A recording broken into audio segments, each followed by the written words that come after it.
ஸ்ரீ காளிமாதா ஜோதிடம் உலக புகழ்பெற்ற ஜோதிடர் பண்டித் மகாராஜா. காதல், கல்யாணம், உத்தியோகம், வியாபாரம், கல்வி, குழந்தை பாக்கியம் மற்றும் மந்திர சூனிய பிரச்சனைகளுக்கு நிரந்தர தீர்வு. மிக்ஸ் அண்ட் மச் உங்களை வரவேற்றுக் கொள்கிறது.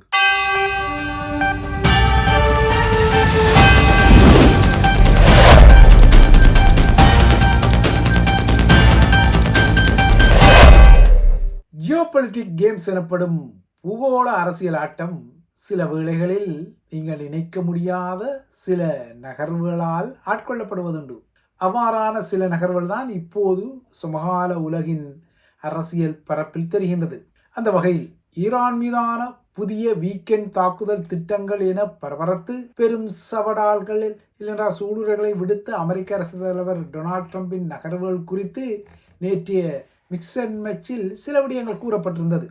இனி தம்மீது அடிக்க வேண்டாம் என கதற ஈரான் கெஞ்சிக்கொண்டாலும் ஈரானை விட்டு வைக்காதபடி அமெரிக்கா அடித்து நொறுக்கும் என நேற்று முன்தினம் சூளுரைத்த அமெரிக்க அரசு தலைவர் தான் இப்போது ஈரானுக்கு எதிராக திட்டமிடப்பட்ட இந்த புதிய தாக்குதல்கள் நிறுத்தி வைக்கப்படுவதாக நேற்றிரவு தெரிவித்துக் கொண்டார். ஈரான் மற்றும் ஏனைய மத்திய கிழக்கு நாடுகளின் வேண்டுகோளுக்கு இணங்க இந்த முடிவு எடுக்கப்பட்டதாகவும் ஈரான் விரைவாக ஒரு ஒப்பந்தத்தை அதாவது டீலை எட்டுவதற்காக இந்த தாக்குதல் இடைநிறுத்தம் வருவதாகவும் ட்ரம்ப் கூறிக்கொண்டார். ட்ரம்பின் இந்த கருத்துக்கள் புதுமையானவை அல்லவ.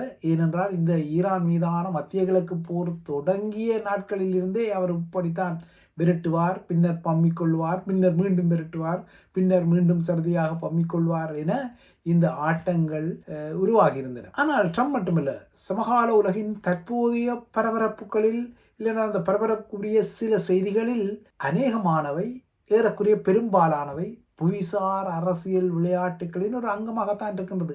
அதாவது இவை யாவுமே ஒரு ஜியோபொலிட்டிக்ஸ் கேம்ஸின் சில அங்கங்கள் தான். இந்த அங்கங்கள் நீங்கள் நினைக்க முடியாத நகர்வுகளிலும் இருக்கும். அந்த வகையில் ஐரோப்பிய ஒன்றிய எல்லைகளை பதற்றப்படுத்திய மொரோக்கோவில் உள்ள ஸ்பெயினின் தன்னாட்சி பிராந்தியமான ஸ்வீட்டா நெருக்கடிக்கும் இந்த ஜியோபொலிட்டிக்ஸ் கேம் அதாவது இந்த பூகோள அரசியல் ஆட்டம் பொருந்தும்.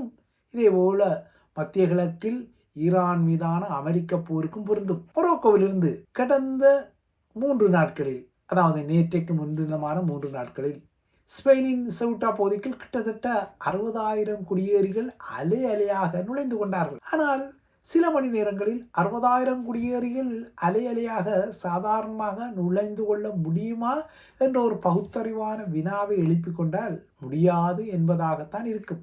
ஆனால் எப்படி அவர்கள் நுழைந்து கொண்டார்கள்? மேலெழுந்த வாரியாக நோக்கினால் ஐரோப்பாவில் வாழ விரும்பி இந்த திடீர் அலை குடிபெயர்வு நடந்ததாக சொல்லிக்கொள்ள முடியும். அவ்வாறு தான் செய்திகளும் உள்ளன. ஆனால் உண்மையில் இந்த விடயம் அதுவல்ல. ஸ்பெயின் மற்றும் ஐரோப்பிய ஒன்றியத்துடனான சர்ச்சைகளில் மொரோக்கோ இந்த புலம்பெயர் அழுத்தத்தை அவ்வப்போது ஒரு பேரம் பேசும் கருவியாக அதாவது ஒரு பாகையின் டூலாக பயன்படுத்தி கொள்வது வழக்கம். இது 2021ஆம் ஆண்டு நடந்தது. ஆனால் அன்று 8,000 குடியேறிகள் தான் நுழைந்து கொண்டார்கள். ஆனால் இந்த முறை 60,000க்கும் மேற்பட்ட குடியேறிகள், ஏன் 75,000 என கூற சொல்லப்படுகின்றது, சில மணி நேரத்துக்கு நுழைந்து கொண்டார்கள். ஆனால் வந்தவர்கள் அதாவது சில மணி நேரங்களில் 60,000 பேர் நுழைந்து கொண்டார்கள். அதுபோல அவர்களில் 3/4 பங்கினர் வந்தது போலவே நேற்று மீண்டும் மொரோக்கோவுக்கு திரும்பி கொண்டனர். இது எப்படி சாத்தியமாகும்? இங்குதான் இந்த புவிசார் அரசியல் பேரம் பேசும் விளையாட்டுகள் எல்லாம் வெளிப்படுகின்றன. ஆனால் தாம் இந்த ஜியோபொலிட்டிக்ஸ் கேமில் ஒரு டூலாக பயன்படுத்தப்படுவது தெரியாமல் இந்த குடிபெயர்வில் என்றால் ஐரோப்பிய வாழ்வு கனவுடன் இந்த நுழைவை செய்தவர்களில் 70க்கும் மேற்பட்டவர்கள் பலியானார்கள். அவ்வளவு பேரும் 15 வயது இளைஞர்கள். 84,000 மக்கள் தொகையை கொண்ட சிவோட்டாக்குள் இவ்வாறாக 60,000 குடியேறிகளை சில மணி நேரங்களுக்குள் நுழைய அனுமதித்து கொண்டால், அதுவும் ஸ்பெயின் காட்டுத்தீயால் போராடும் ஒரு நெருக்கடியான நேரத்தில் இப்படி ஸ்பெயினை ஒரு வகையில் அடித்தால் ஸ்பெயின் நிச்சயமாக திணறும் என்பதை தெரிந்து கொண்டு மொரோக்கோவும், ஏன் மொரோக்கோவுடன் ஆபிரகாம் உடன்பாடு கொண்ட இஸ்ரேலின் மொசாட்டின் கூட இவ்வாறான நெருக்கடியின் பின்னணியில் இருக்கக்கூடும். ஆனால் சாதாரணமாக இந்த ஜியோபொலிட்டிக்ஸ் கேம்ஸ் இவற்றையெல்லாம் வெளிப்படையாக சொல்லிக்கொள்ளாது. ஆனால் மறைமுகமாக இவற்றுக்கு காரணங்கள் இருக்கின்றன. இதே போல ஈரானிய போரில் தன்னை கடுமையாக எதிர்க்கும் ஒரே ஒரு ஐரோப்பிய நாடான ஸ்பெயினுக்கு இப்படி ஒரு நிலைமை வருவது ட்ரம்புக்கும் சந்தேசத்தை கொடுக்கும். ஏனென்றால் ஸ்பெயின் திணறுவது அமெரிக்காவிற்கு, குறிப்பாக ட்ரம்புக்கு ஒரு மகிழ்வை கொடுக்கக்கூடும். என்றால் தனது போரை கடுமையாக ஐரோப்பாவிலிருந்து விமர்சித்த நாடாக ஸ்பெயின் இருக்கின்றது ட்ரம்பை பொறுத்தவரை. மேற்கு சகாரா தகராறு தொடர்பான அரசியல் அழுத்தம் கடந்த 2022 முளைவடித்த போது மொரோக்கோ இப்படித்தான் தனது எல்லை கட்டுப்பாட்டை தளர்த்தியதால் அன்றும் இவ்வாறு தான் பல குடியேறிகள் நுழைந்து கொண்டார்கள். ஆனால் அன்றைய தொகை 8,000 இருந்தது. இந்த விடயத்தை பின்னர் ஸ்பெயின் உளவுத்துறை கண்டுபிடித்தது. ஆகையால் இவையெல்லாம் பூகோள அரசியல் விளையாட்டுகளின் ஒரு அங்கமாகத்தான் இருக்கிறது. அதாவது மொரோக்கோ ஒரு சூட்சும கைத்தை வைத்து செகோட்டாவில் குடியேறிகளை அனுப்புவது, அதனை கையாள்வது என ஸ்பெயினுக்கு குடைச்சல் கொடுக்கின்றது. இந்த ஸ்பெயினுக்கு கொடுக்கும் இந்த குடைச்சல் ஷெங்கன் வலயத்திலிருந்து ஸ்பெயினை இடைநீக்குவது, இல்லையென்றால் ஷெங்கன் வலய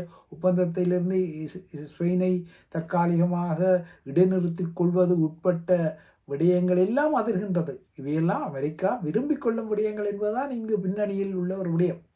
இப்போது ஈரானிய களத்துக்கு திரும்பிக் கொள்ளுங்கள்.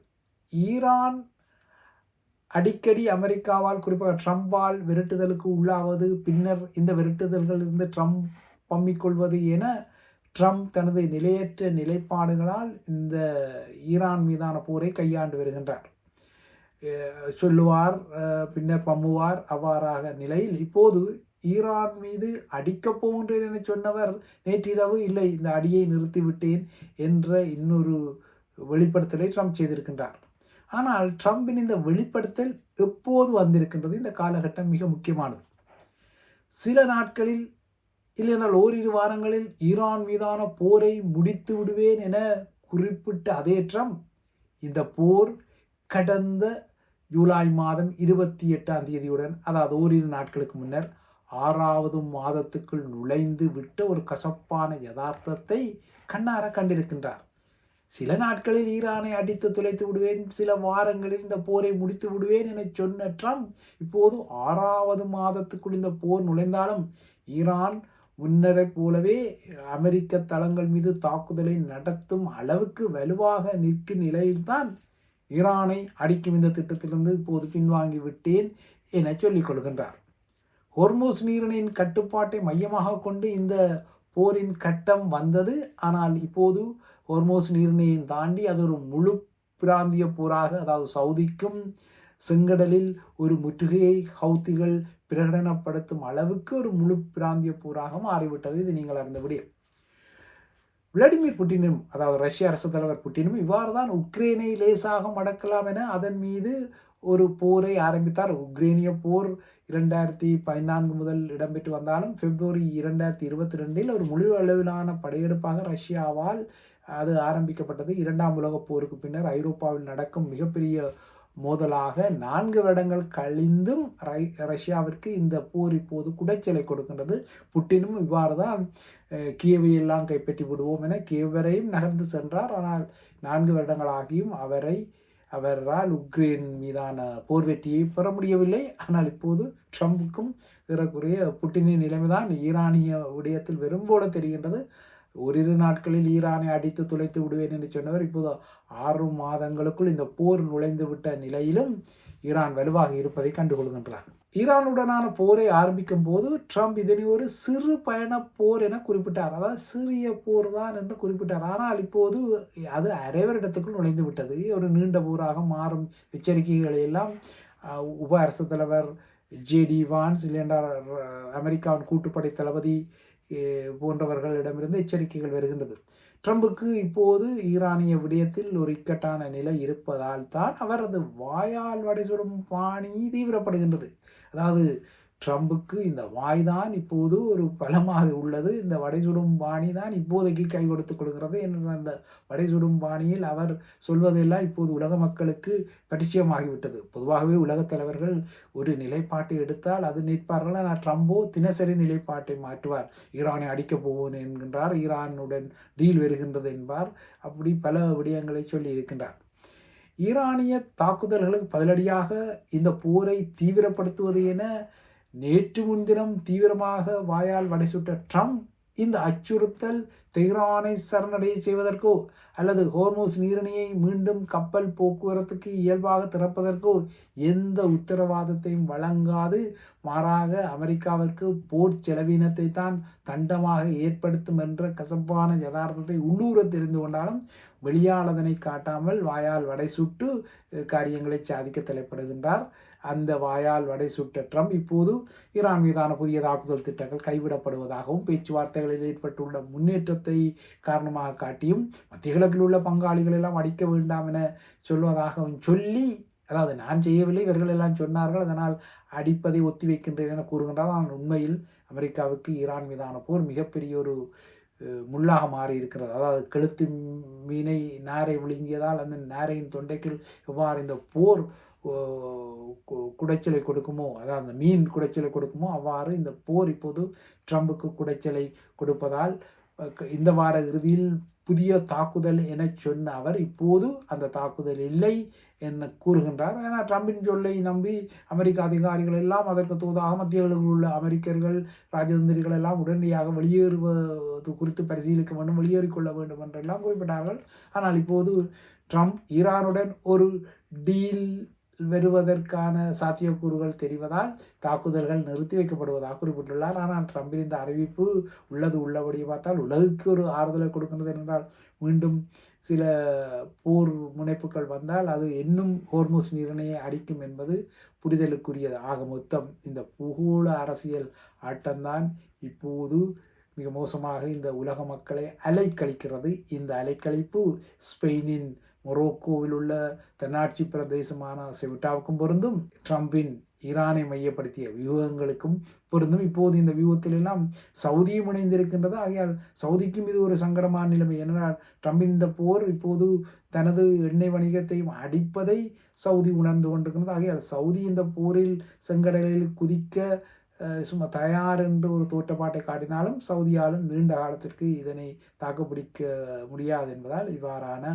பம்மிப்பதுங்கல்கள் எல்லாம் வருகின்றன. உலக மக்களும் இந்த பம்மிப்பதுங்கல்களை காண வேண்டிய நிலைமைதான் இருக்கின்றது.